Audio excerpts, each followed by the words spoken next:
дарс гиранд имрӯз дар бораи имон оварандагон, яъне давоми хитобҳое ки эй касоне ки имон овардаанд, яъне ба мову шумо иншааллоҳ дахл дорад ин қисмати барномаи мо, чун ҳама онҳое ки моро тамошо мекунед,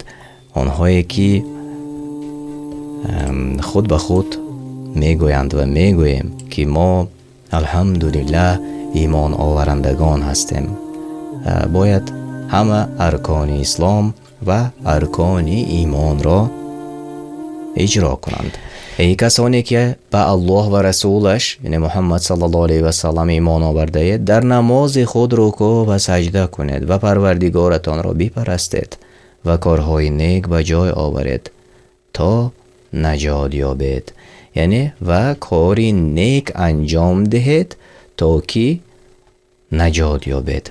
аз сураи Ҳаҷ ояти 77.